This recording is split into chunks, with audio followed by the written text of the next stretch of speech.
त्याला त्याच क्षणी अनुभवाला येतो.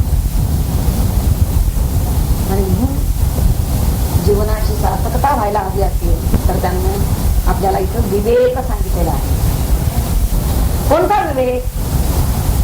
तर हे जे आपलं चित्त आहे ते स्वाधीन कसं करावं. काही पुण्यवंतांच्याच ठिकाणी हे स्वाधीन चित्त दिसून येते. सामान्य मनुष्य साधारणतः असा विचार करत नाही. असं म्हणतो तो काय करतो, आम्ही देहबुद्धीतून विचार चाललेला असतो त्याचा. त्यामुळं आपल्याला जे आवडतं, जी वस्तू आवडते ती एकदम स्वीकार करायचा, त्याचा निकष एकच आहे. जे मला आवडतं ते मी करतो, ते मी घेतो, स्वीकारतो. असं सरळ सरळ म्हणजे हित पाहत नाही.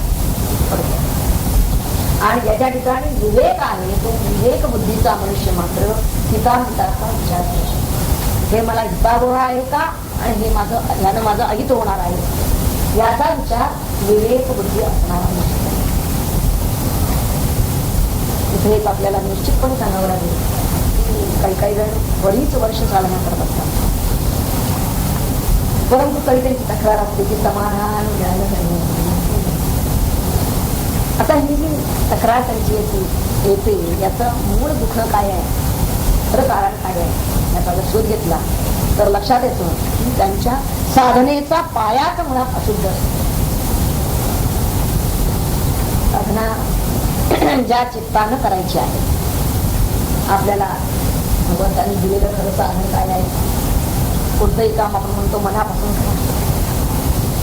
तर ज्या मनानं ज्या चित्तानं ही साधना करायची आहे तर तो साधनेचा पाया त्यांचा अशुद्ध आहे. ज्या चित्तामध्ये त्यांना आत्मसुखाचा अनुभव हवा आहे, शांती समाधान आनंद भेटावा तो वाटत आहे, त्या चित्तामध्ये खरं तर त्या देहसुखाबद्दल इतर सुखाबद्दल पूर्णतः नावड किंवा त्याच्याबद्दलचं वैराग्य उत्पन्न व्हायला पाहिजे.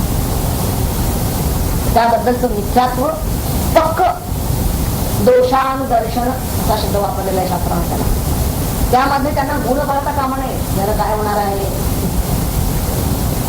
तर त्याचे दोष त्यांना पाहिले पाहिजे. दोष कशासाठी पाहिजे म्हणजे त्याचं मिथ्यात्व कळतं आणि मिथ्यात्व कळलं की आपोआप वैराग्य निर्माण होतं. त्याच्या चित्तावर वैराग्य निर्माण होणं याचा अर्थ त्याची आवड निघून जाणं.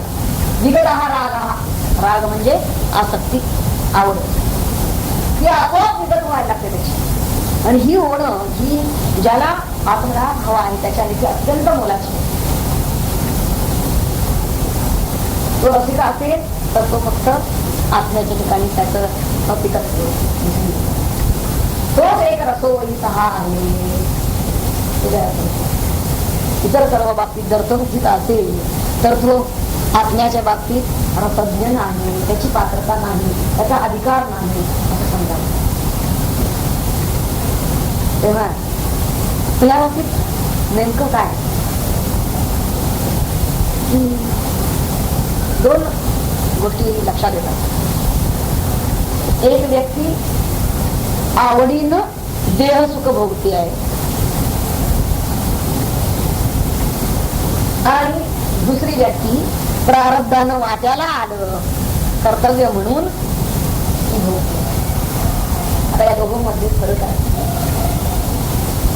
जे वाट्याला आलेले भोग आहेत मग ते भले सुखाचे का असेना, परंतु त्याशी ज्याची आसक्ती नाहीये, त्यामध्ये जो आवड निवड सर्वच नाहीये, तोच आत्मलाभाच्या बाबतीत अधिकारी आहे. आणि हे आत्मविश्लेषण ज्याचं त्यांना करायचं आहे यासाठी म्हणून त्यांना विवेचन आधी ठेवण्यासाठी दिलेलं आहे. कारण देहाला सुख देता देता ज्याच्यामुळे देहाला सुख प्राप्त होतं त्या गोष्टीशी सुद्धा हळूहळू त्याचं मन चिकटायला लागतं, इतकं की जीवनात तो त्यालाच महत्व द्यायला लागतो. उदाहरणार्थ समजा पैशानं देहसुख प्राप्त होत तर एखाद्याच्या जीवनामध्ये पैशाला इतकं महत्व येतं की त्या पैशाला तो देव मानायला लागतो. मग देवाकडे जाण्याचा मार्ग त्याला सापडेल असं म्हणता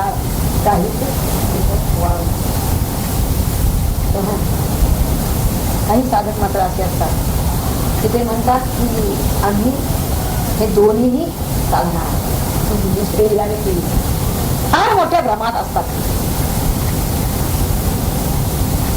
म्हणजे हा एक प्रकारचा मोहच म्हणता येईल. त्यांची मात्र अवस्था अरत्रना परत्र माझी होती असं स्पष्टपणे सांगायला हरकत नाही. समजा एखादा मनुष्याणाम सहस्रेषु क्वचित असा जो असतो, असा मुमुक्षु मोक्षेच्छा आहे त्याला, असा तो काय करतो, दृश्य प्रपंचाकडे त्याला पाठ फिरवलेली आहे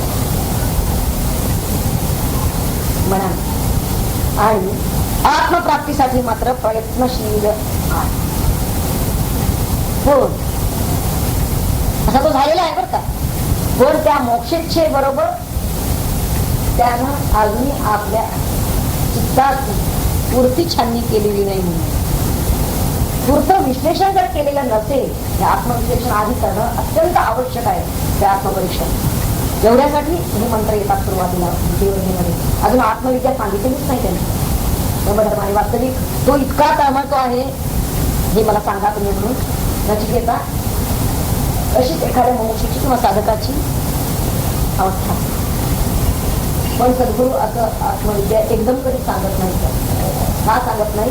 कारण हे टप्पे जे आहेत आधी त्यानं हे आत्मनिरीक्षण करायचं, कठोर परीक्षण करायचं आहे आणि मग विश्लेषण करायचं. आणि ह्या आत्मविश्लेषणानंतर त्याच्या जर लक्षात आलं की आपल्या चित्तात म्हणजे तसं वरवर जरी दिसून आलं नाही की काही आपण सगळ्याकडे पाठ फिरवलेली आहे, कोणत्याही कापणची गोष्टीकडे आपण बिलकुलही बघत नाही, तरी सुद्धा त्याच्या चित्तात जर आणि सुप्त इच्छा असेल म्हणण्याच्या भावाने त्याला म्हणलेलं आहे की जरी त्याने विषय बरोबर सोडले कुठल्याही इंद्रियाला भोग देत नसेल तो, पण तरी मनी काही सापडेल. जर का त्याच्या काही मनात सापडलं तर बाह्य विषय त्याने सोडलेले आहेत.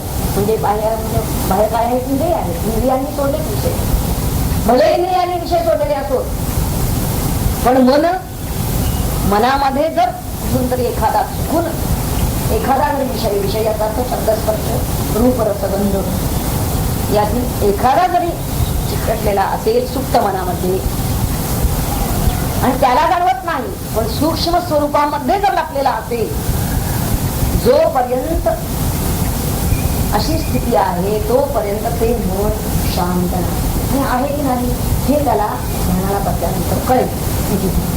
जेव्हा तो शांत बसेल तेव्हा आपोआप हे सुप्त मनातील गोष्टी आपोआप वर यायला लागतील, ज्याचे असे विचार तरंग कल्पना तरंग अजिबात अंतःकरणावर उमटत नसतील. ते मन तरंग शांत स्थिर आहे.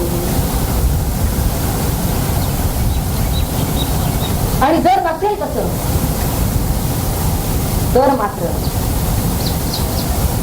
नक्की ओळखावं की कुठं ना कुठं तरी ते लागून आहे. जो विषय चित्तामध्ये येत असेल त्या विषयाला ते चिकटलेला आहे, त्याशिवाय गुन्हेगार. आणि ही एवढीशी सुद्धा भेसळ खपत नाही आत्मज्ञान प्राप्तीच्या मार्गामध्ये. पूर्ण शुद्धी का म्हणलं बघा की त्याचं अंतःकरण पूर्ण शुद्ध व्हायला पाहिजे. थोडासा सुद्धा जर तिथं भेसळ असली तरी सुद्धा तो त्या आत्मज्ञानाचा अधिकारी नाही. आणि म्हणून सद्गुरू त्याला कोणताच ज्ञान देणार नाही. ज्ञान त्याच्या ठिकाणी स्थापित का होत नाही? भले अनुग्रह मिळालेला असतो, नाममंत्र दिलेला आहे, पण आत्मविद्येचं रहस्य त्याला उघडत नाही. त्याचं कारण तोच आहे. जोपर्यंत तो आपलं अंतःकरण पूर्णतः असं शुद्ध करत नाही तोपर्यंत त्याला हे आत्मविद्येचं रहस्य उघडणार नाही. म्हणून आत्मरूप होण्यासाठी महत्वाची जर गोष्ट कोणती व्हायला हवी असेल तर त्याचं चित्त निर्वासन व्हायला पाहिजे. त्याच्या चित्तामध्ये वृत्ती म्हणजे कोणत्याही वृत्ती असो, वृत्ती उडताच कामा नये, निर्वृत्तिक अवस्था होणे. मनाच्या सर्वच वृत्ती लय पावायला पाहिजे. त्यामुळे ते आपोआप शांत होत जाईल आणि निर्वृत्तिक अशी अवस्था निर्माण होणं. खरं निर्भय व निर्मल चित्त म्हणजेच निर्वृत्तिक. अशी जर निर्भयता किंवा निर्मलता जर यायला हवी असेल तर त्यासाठी त्यांनी यमधर्मांनी नचिकेताला ह्या श्रेय प्रियाचं जे मनोविज्ञान सांगितलेलं आहे. तसं पाहिलं तर तो नचिकेता वैराग्यशील होता, ते पहिल्या वर्गीमध्ये सिद्ध झालेला आहे. आणि तो आत्मज्ञानाला सुद्धा उत्सुक होता हे दिसून येतं. पण तरी सुद्धा यमाने त्याला एकदम आत्मविद्या न सांगता या दुसऱ्या वर्गीमध्ये ते श्रेय आणि प्रेय यांचं विवेचन करतात. याचं कारण काय आहे ते खरं तर हे खरे म्हणजे एखादा कसलेला मंद असतो अशा प्रकारे अगदी कसलेले आचार्य आहेत. म्हणजे ज्यांच्या ठिकाणी ही हातोटी उत्तम आहे, कसली ब्रह्मविद्या सांगण्याची, देण्याची, प्रदान करण्याची, म्हणजे ए हृदयीचे ते हृदयी असते असा अशा अर्थाने नुसतं शब्दातून सांगणं नाही, तर त्याच्या ठिकाणी ब्रह्मविद्या स्थापित करणं. तर या दृष्टीनं हे वास्तविक त्यामध्ये ते मोठे आचार्य आहेत. तरी आणि त्या नचिकेताची मोक्ष कितपत निर्भय आहे हे त्यांना बघायचं. आणि ती निर्भय होईल कशी? केवळ नुसतीच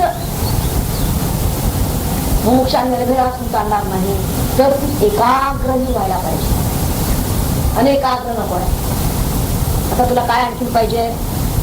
कुठल्याही शिष्याच्या आयुष्यात असा एक प्रसंग येईल की त्याला त्याचे सद्गुरू विचारतो तुला काय हवं आहे.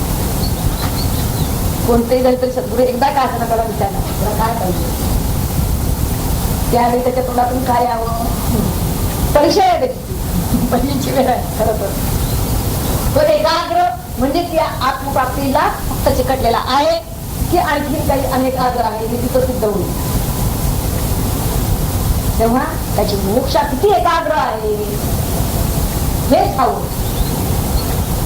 हे आत्मज्ञानच पाहिजे असं म्हणणारा म्हणजे स्वतः असणारा हा नचिकेता आहे का? नचिकेताच्या रूपानं ते आपल्याला मार्गदर्शन करते की आपली मोक्षा सुद्धा इतकी निर्भेळ आणि म्हणजे जिच्यामध्ये कसलीही वासनेची इतर वासनेची देहबुद्धीची भेसळ नाही म्हणजे निर्भय होते आणि एकाग्र म्हणजे आत्मज्ञानच फक्त बाकी दुसरं काही तर श्रेय.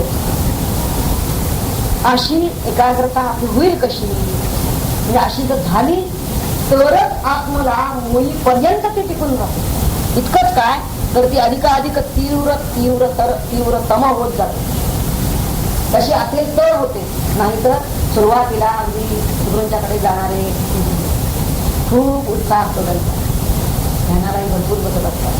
हळूहळू हळूहळू हळू उसरायला लागतात. असं का व्हावं?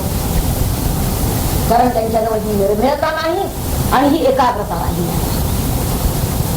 आणि ते त्यांना सांगायचं त्या निमित्ताने, या मंत्राच्या निमित्ताने त्यांनी मुक्तित्वे आपल्याला जर काय सांगायचं असेल तर आपली ही मोक्षा मोक्षेच्छा ती अधिकाधिक चढती वाटती होत जायला पाहिजे. आत्मलाभ होईपर्यंत ती टिकून राहायला पाहिजे. तरच आपला साधनेचा प्रवाह हा सतत अविरत राहते. आणि तसं आहे की नाही हेच ते पाहताय नचिकेताच्या ठिकाणी. केवळ क्षणिक भावनेच्या भरात तर ही मोक्षेच्छा निर्माण झालेली नाही ना. नकोच सगळं डोळ्यातून मोकळा होऊन जातो अशा वृत्तीनं एखादा जर वाढलेला असेल, केवळ भावनेला आवेग त्या भावनेचा आला आणि त्या आवेगात तो आलेला आहे की मला आधी लवकरात लवकर तुम्ही मोकळं करा. अशा आवेगाचा आवेग जर असेल त्याचा तर तो फार वेळ टिकतही नाही. जसा येतो तसा कोसळतो. आणि सद्गुरूंना कधीही असा शिष्य नको. म्हणून सद्गुरू ही त्याची चित्ताची धारणा बघतात कारण धारणेवर आधारितच पुढे ध्यान टिकून राहणार. म्हणून चित्ताची धारणा काय आहे हे त्याला पाहिजे. मुख्यत्वे आत्मलाभासाठी त्यानं अखंड आणि अविरत साधना करावी. यासाठी त्याची मनाची तयारी किती बळकट आहे हे पाहण्यासाठी हे श्रेय प्रियाचं त्यांनी मनोविज्ञान धर्मधर्मांनी ते सांगितलेलं आहे. या दोनही प्रवृत्तींचं त्यांनी स्वरूप, कार्य आणि फल याचा नीट विचार करून ते म्हणतात की प्रेयाचा त्याग करून, म्हणजे ते पटलं म्हणून सोडलं, त्याचं नित्यात्व समजलं म्हणून सोडलेलं आहे, बाजूला सरकवलेलं आहे, टाकलेलं नाही तर ते गळलेलं आहे असं ज्याचं झालेलं आहे. आणि म्हणून की हाच एक मार्ग माझ्या लेखी असं ज्याला वाटतंय, असा श्रेयाचा मार्ग जो चोखाळतो तोच आत्मकल्याण साधतो. तेव्हा इतर ज्या सांसारिक नश्वर वस्तू आहेत आणि भोग आहेत त्यांना मात्र जो श्रेष्ठ मानतो आणि त्यांच्यात मार्ग लागतो तो मात्र ते म्हणतात या खऱ्या पुरुषार्थाला, परमार्थाला मुक्तो. पण एक शंका आहे की हे श्रेय आणि प्रेय या दोन्ही प्रेरणा जर स्वाभाविक आहे तर मग या दोघांचा आपण मेळ घालून आपलं जीवन घडवू काय हरकत आहे?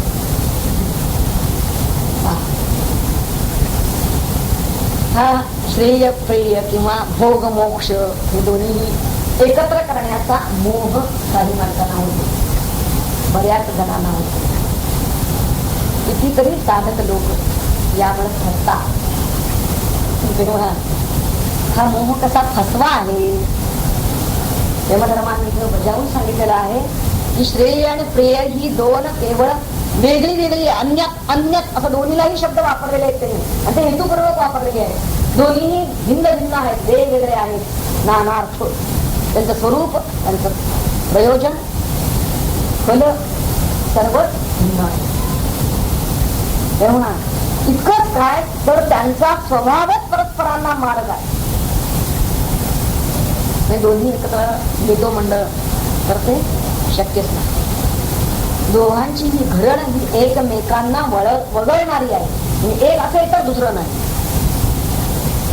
असं मुळातच दोघांची घडण जर आहे तर एकाचा दुसऱ्यात आपण अंतर्भाव करू हे असं होऊ शकणार नाही.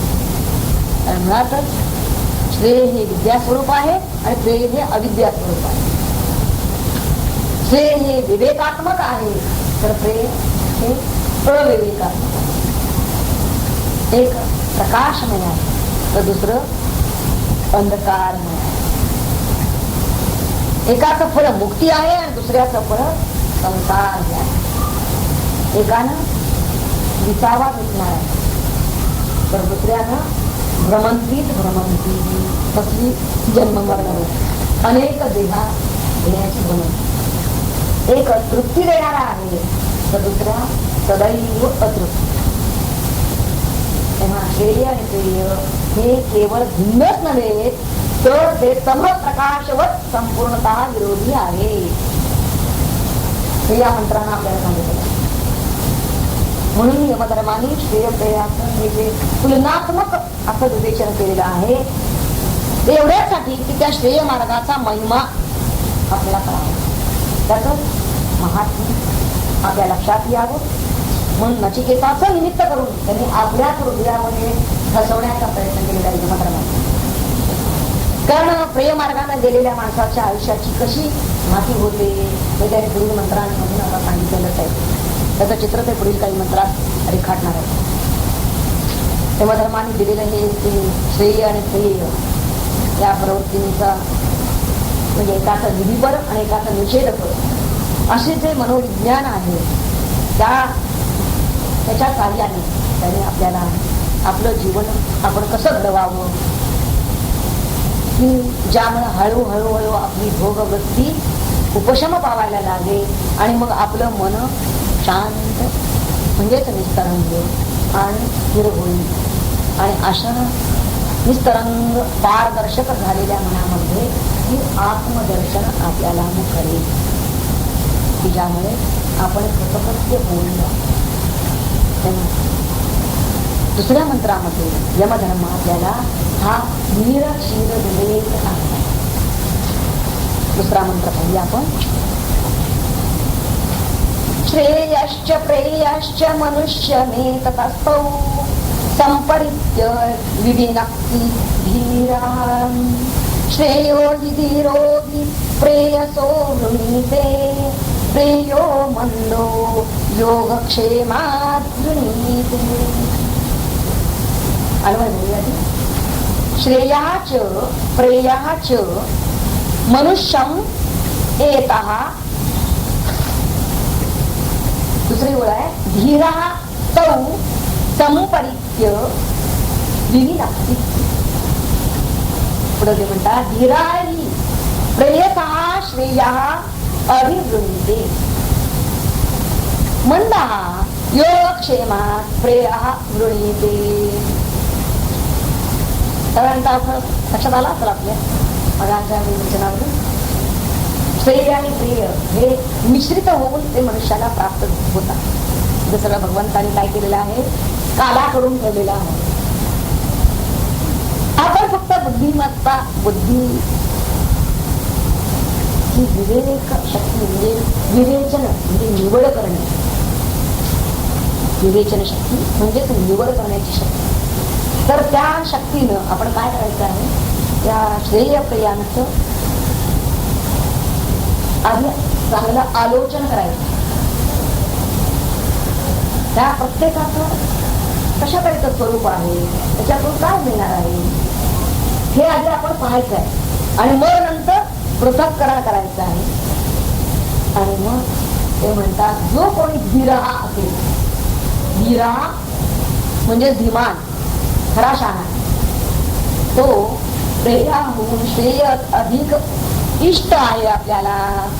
इष्ट म्हणजे कल्याण म्हणून ते पद करतो.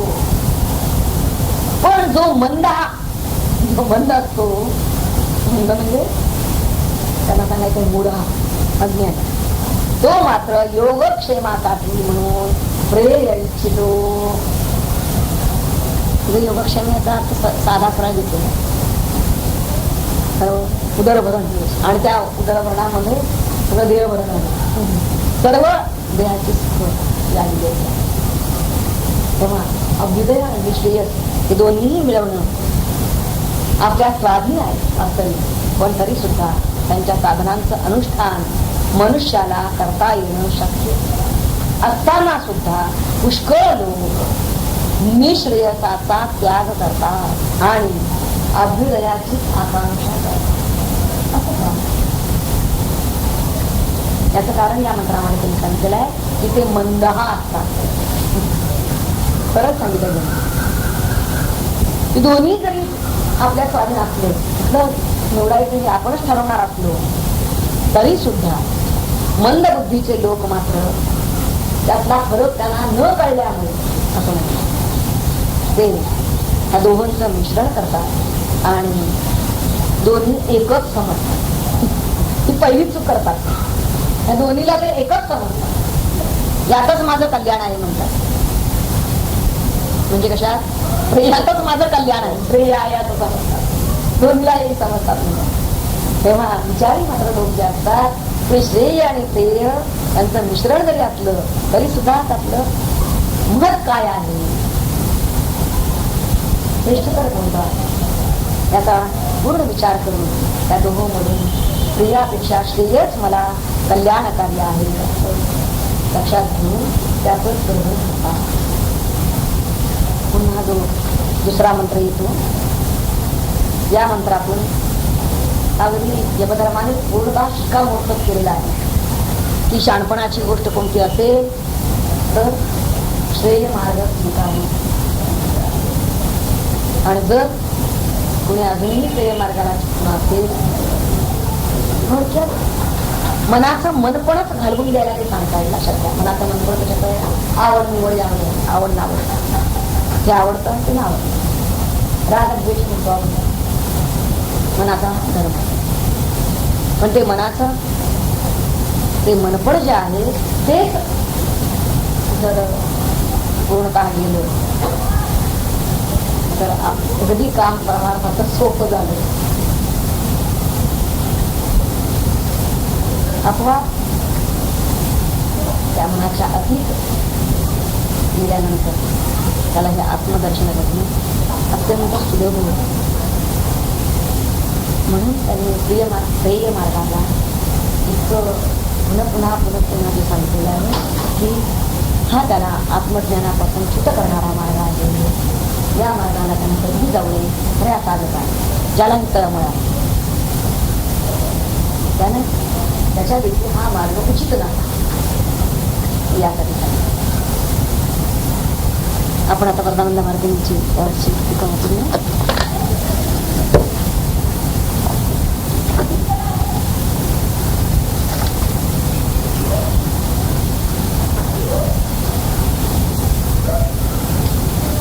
यमधर्म म्हणे प्रेमाने नचिकेत्यानी अंतःकरणे तुझ्या विवेके विनयाने प्रसन्न झालो तुझ्यावरी.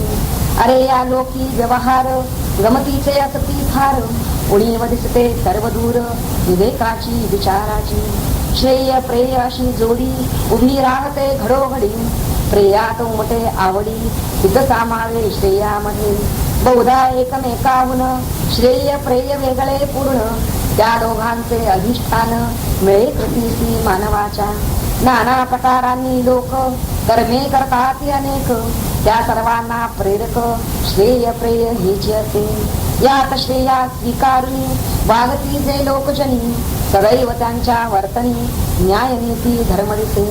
विवेक आणि संयम ठेविती ते करता कर्म जेवी कमलाचा संगम सौंदर्याचा सुगंधाचा. पवित्र हिमशिखरापरी ध्येये त्यांची उंच भारी यत्नान थकती मार्गावरी नदी जेवी वाहताना. कर्तव्याच्या प्रेरणेने कर्मे निष्काम होऊनी करती ते सज्जनाग्रणी स्वीकारुनी श्रेय मार्गा. आत्मोद्धार ईशभक्ती आपल्या देशाची उन्नती पीडितांना सुखशांती मिळवून द्यावी यत्नाने. जे का रंगले गांजले त्यासी म्हणाले आपुले जीवन तुच्छ मानणे सगळे मातृभूच्या संरक्षणी. निसर्गाची उगवणे कोडी संशोधनी घेऊन गोडी मानवांचे कल्याण जोडी ग्रंथरचना ऐशापरी. भल्यासाठी सर्वथैव प्रयत्न घडती सदैव आळसाती नसे वाव स्वार्थ लोलुपते तव.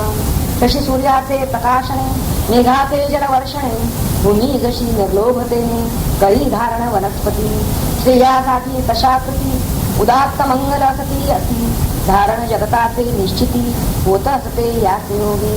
श्रेयाचे या अनुष्ठान मिळवून देतसे कल्याण त्यांच्या चित्ती समाधान स्थिरपणाने नांदे सदा. परी श्रेयी स्वरूपे आकळाया नसे सोपे म्हणून बहुधा साक्षेपे लोकनात्या स्वीकारती. श्रेयाचा जो साधेपणा तो कुरूप वाटे जनांना आकर्षण नसे कुणा सरळपणाचे या लोकी. म्हणून श्रेया उपेक्षून प्रियाकडे धावती जन बाह्यांगावरी लोचन खेळले जाती स्वभावाने. इंद्रियाचे उत्तेजक तेच वाटे सुखदायक भडक वर्णने आकर्षक अधिकची करती दया. स्वादिष्ट अशी पक्वाने शुद्ध करीती अशी पाने मृदुल वैभव सुखासने मिळवावी हेची रुचे. मित्रमंडळ जमवावे गप्पा गोष्टी रमवावे नाना प्रकारे खेळावे गुंगावे द्युतामध्ये. नवे नवे प्रकार विलासाचे मनोहर उपभोगावे निरंतर ऐश्वर्याच्या मंदिरासी. तरुण सुंदर शरीरासी आलिंगावे अहर्निशी रतिक्रीडेची मानसी ओढ सदा लागलेली.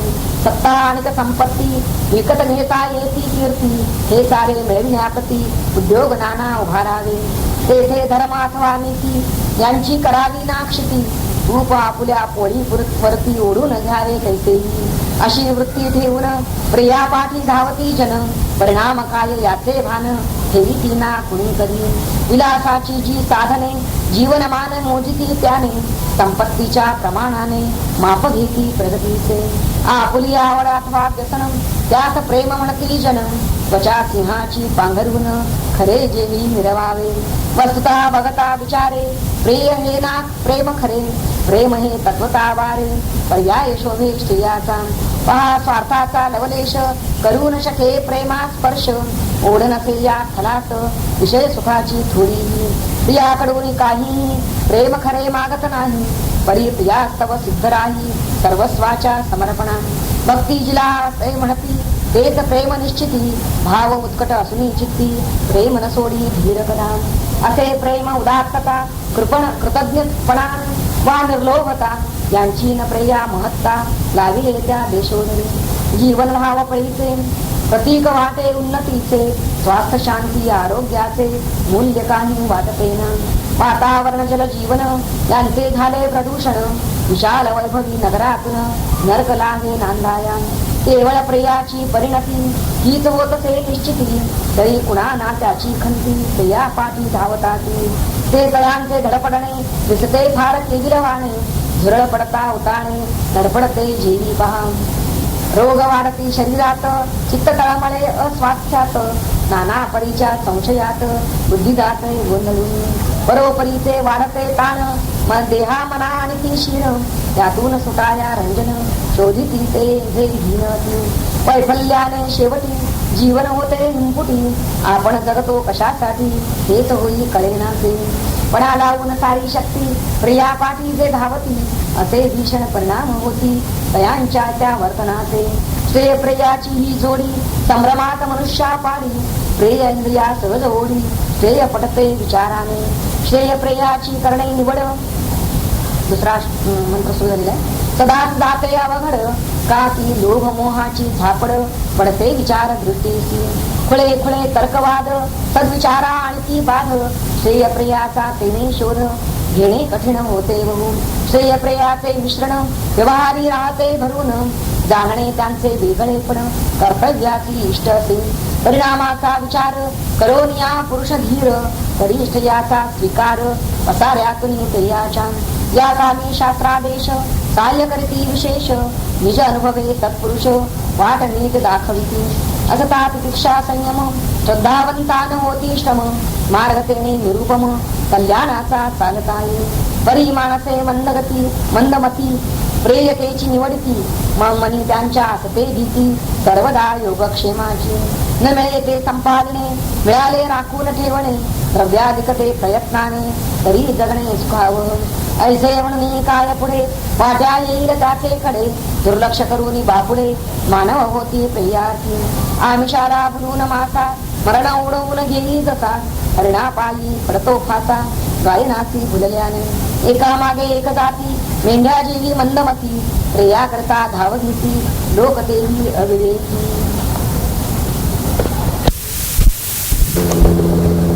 श्रेयश्च प्रेयश्च मनुष्यं संपरिच्य विविनक्ति धीराः.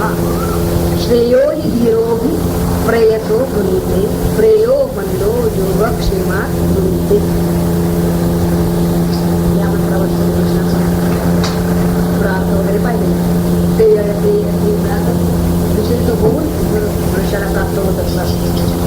पण जो बुद्धिमान मनुष्य असतो तो मात्र या चांगलं विवेचन करतो आणि आलोचना करतो, नंतर विवेचन करतो, पृथक्करण करतो आणि प्रियाहून श्रेयस अधिक आपल्याला कल्याण आहे आपल्याला इष्ट आहे समजून तेच इच्छित. पण मंद बुद्धीचा जो असतो तो मात्र योगक्षेमासाठी प्रेय इच्छित. त्याला हे जर बांधून कोणता आहे तो म्हणतो मला योगक्षेम कसा करायचा, उदरनिर्वाह कसा करायचा असं सांगून तो मात्र प्रेयाची इच्छा करत राहतो. कुठेतरी अभ्युदय आणि श्रेय या गोष्टीला प्रेय आणि श्रेय या मंत्रामध्ये त्यांना मुख्यत्वे श्रेयच आपल्याला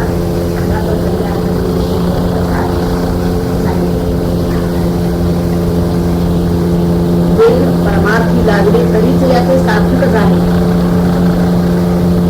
त्याला तरी श्रेय असं म्हणतात परमार्थी लावून. आणि नाही तरी ते अर्थाची गेले नाना आघाते मृत्यू बनते. श्रेय सोडून जर आपण प्रियाकडे धाव घेतली तर त्याचा आयुष्य म्हणजे व्यर्थ जातो. तेव्हा प्रेय इथं जीवनामध्ये ज्या होणाऱ्या गोष्टी आहेत त्यांना प्रेय असं म्हणतात. ज्या प्रिय वाटतात त्याला ज्या त्याला आवडतात मोहांना तो बळी पडतो. जो बळी पडतो तो देहाचा दास.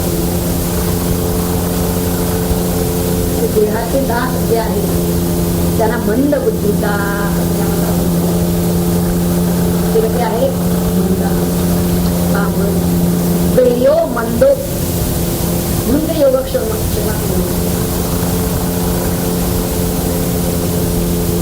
आणि म्हणून त्यांची चिडचिड होते. त्यांना सांगायचंय दुःख त्यांना मुलाला लागणार आणि उलट ते मुलाला बळी पडत नाही. देवाचे दास देवाचे दास त्यांना त्याने धीर आणि त्यांना परमपुरुषार्थ प्राप्ती होती. म्हणजे ते सुखरूप आणि ज्याच्या अंतःकरणामध्ये आत्मजिज्ञासा निर्माण झालेली आहे तो मुळात ऐश्वर्य याबद्दलची त्यांना अजिबात इच्छा कौतुक त्याला त्यांची त्याला किंमतच वाटत नाही. इंद्रिय भोगांची सरळ ऐश्वर्याची आणि किंबहुना असं म्हणता येईल की ज्याला यांचा मोह पडत नाही त्याच्याच ठिकाणी खरी आत्मजिज्ञासा निर्माण होते. तोपर्यंत आत्मजिज्ञासा खरी वाटतं त्याला, परंतु ते टिकत नाही म्हणून ते करत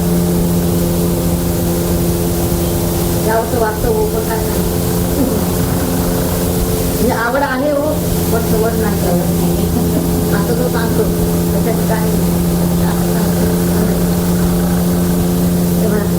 देहधारणेसाठी म्हणून प्रियाची म्हणजे प्रापंचिक वस्तूची गरज लागते असंही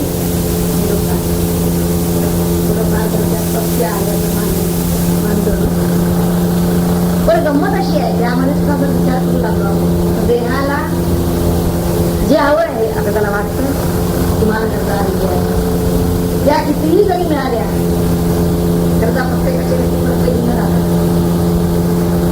देहाला कितीही जरी मिळालं तरी पूर्ण तृप्ती पूर्ण समाधान त्या मनाला काही होत नाही. हो मिळालं अशा करायचं पूर्ण समाधान त्याला मिळत नाही. आणि या बाबतीत मात्र सर्वांचे एक बनतो मिळालं तरी समाधान नाही. म्हणजे त्या विषय सुखांमध्ये अपुरेपणा आहे, अपूर्णता आहे. शिवाय ते विषय सुख क्षणिक आहे याचाही अनुभव येतो. आता विषय सुख क्षणिक आहे कशावरून म्हणून जर प्रत्येक सुखाचा स्वतः अनुभव घेऊन मगच त्याचं क्षणिकत्व आपण ठरवायचं असं ठरवत बसायचं. असं जर म्हणलं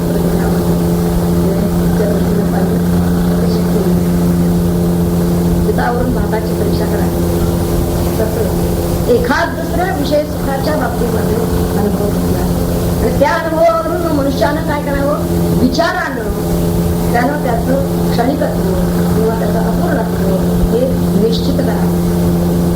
सर्व विषय सुखाच्या बाबतीमध्ये हे क्षणिक आहे आणि ते अपूर्ण आहे हे त्यानं बुद्धीनं विचारानं निश्चित करावं.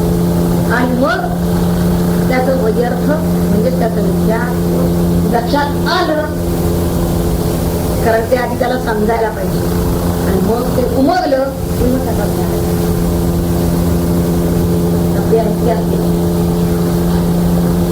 कारण त्याग त्याशिवाय होत नाही. जोपर्यंत त्याला त्याचं व्यर्थ करत नाही तोपर्यंत त्याग घडत नाही. आणि त्याग घडल्याशिवाय त्याच्या ठिकाणी आत्मजिज्ञासा होत नाही. त्या विषय सुखाचा मनवणी हे विषय आघावे मनवणी सांगणारे मनापासून त्याग करायला पाहिजे. आणि असं जोपर्यंत होत नाही तोपर्यंत तो मनुष्य आत्मज्ञानाला प्रवृत्त होत नाही. झाला तरी टिकत नाही. वास्तविक कसं पाहिजे तर आपल्या भोवती अनंत वस्तू पसरलेल्या आहेत आणि आपल्या जीवनामध्ये त्या वस्तूंचं नेमकं स्थान काय किंवा कोणत्या वस्तूची आपल्याला खरी गरज आहे ती कशी आहे, त्याची खरी किंमत काय आहे आपल्याला, हे शेवटी मनुष्याला विचारायला हवं. आणि हा विचार करत असताना लक्षात येतं इंद्रिय सुखापेक्षा ज्ञान श्रेष्ठ आहे. संपूर्ण आयुष्य त्याने इंद्रिय सुख घेण्यातच घालवावं की आत्मसुख घेण्यामध्ये घालवावं, असा विचार त्याच्या पुढ्यात जेव्हा येतो त्यावेळी जेव्हा आत्मसुख आत्मज्ञान हे श्रेष्ठ ठरतं. ज्ञानावर त्या जगामध्ये श्रेष्ठ म्हणून तिथं श्रेय हे आत्मज्ञानाला म्हटलेलं आहे.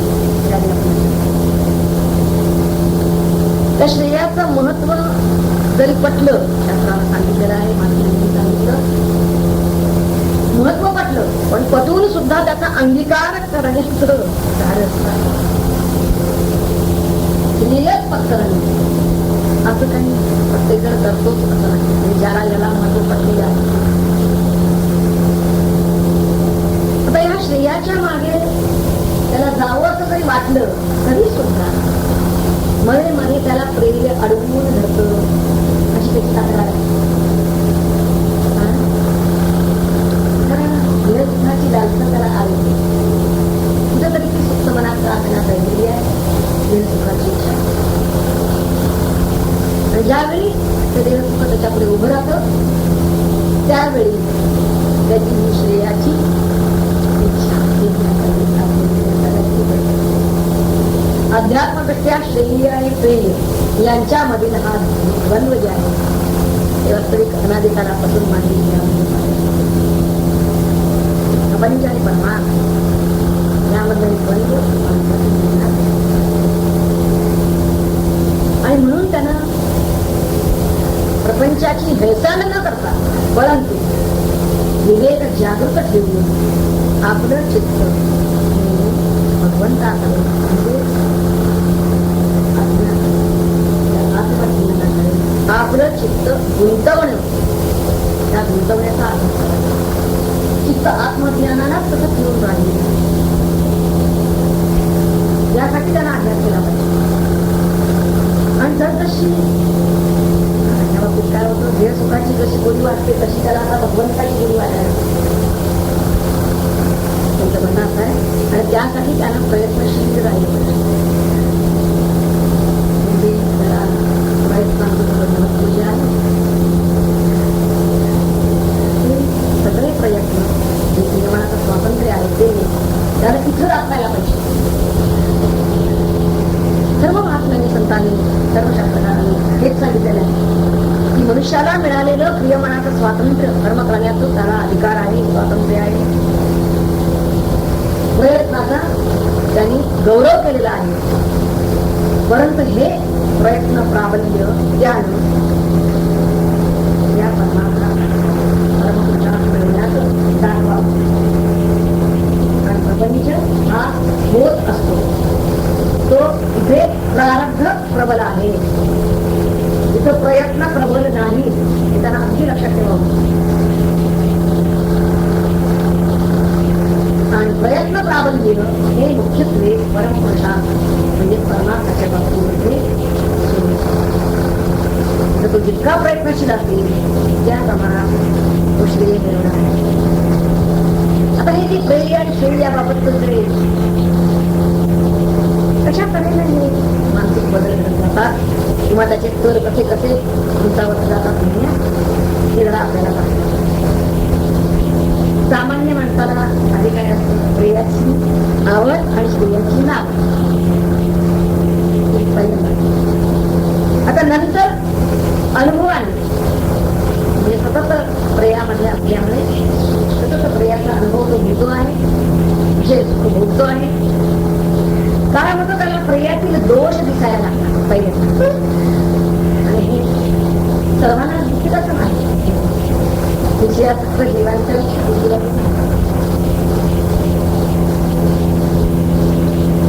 पण विचारानं त्यांचं क्षणिकत्व करायला ज्याला विचार असेल त्याला ते दोष आणि आणि मग पुढचा टप्पा त्याचा येतो की त्याला मग प्रियाबद्दल तितकीशी आवड राहते आणि याच बरोबर त्याला श्रेयाची जिज्ञासा निर्माण होते.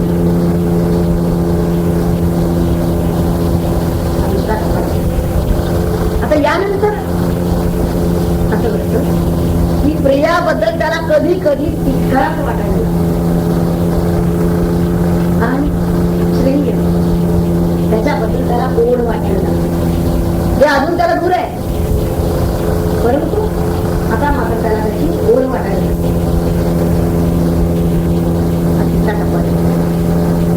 यानंतर आता तो प्रियाकडे वाट जोडला आणि श्रेयाच्या दिशेने वाटचाल सुरू करतो. श्रेय प्राप्तीच्या मार्गावर मला भेटेल का म्हणत असतो. जर भेटला तर त्याच्या म्हणण्याप्रमाणे तो वाटचाल सुरू करतो.